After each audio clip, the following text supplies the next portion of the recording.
Today, we become legends.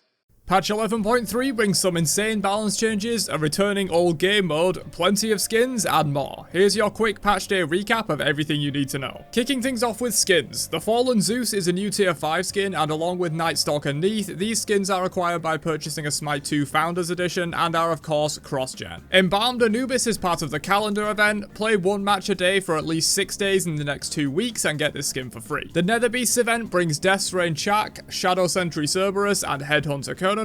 Wandering Blade King Arthur and Dark Supreme Nuwa are part of the Oni Slayer Battle Pass.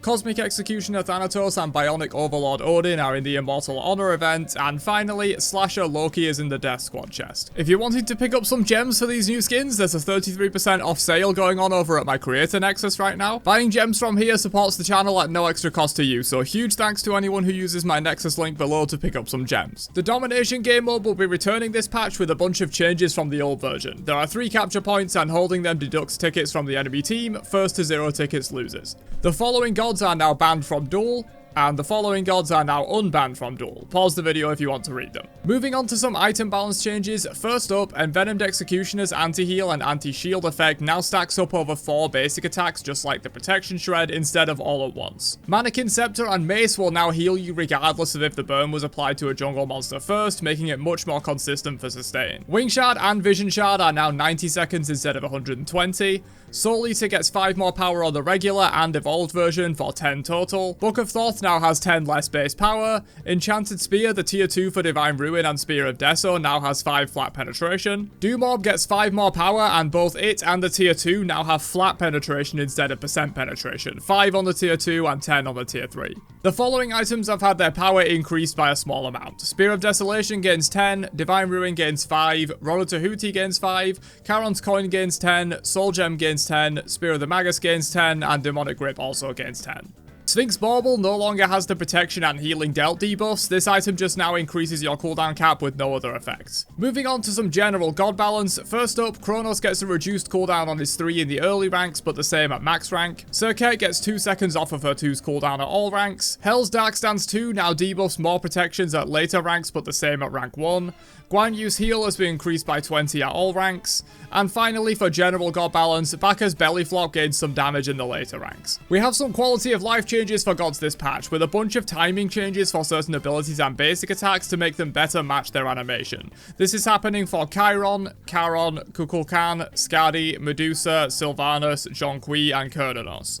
Other quality of life changes are also coming that actually affect gameplay, with Chiron now being able to use his 2 while dashing with his 3. Kali can now move with her passive target UI active. Heimdall's ult now has less ending lag on whiff. Chiron's passive can now stack up to 998 health rather than 250, making it infinite for most purposes. Sobek can now pass through player-made walls during his ultimate. Poseidon's 3 now activates a little faster, which should reduce the frequency that people can jump away just before the cripple hits. Kukulkan's 3 is getting the same treatment, and to compensate, his power scaling on the 3 has been nerfed slightly, and the cooldown of his 1 has been increased by 1 second. Ymir's camera is now unlocked while firing his 2 and 3. For Skadi, Calder can now take 5 hits from a jungle monster before losing health rather than 1. Cupid now gains 2 stacks of his passive instead of 1 when hitting gods. Jingwei's 1 now knocks her up slightly less than it does for enemies. Fafnir's ending lag on his 3 in both forms has been reduced. Tiamat now always respawns in flying stance regardless of the stance she died in.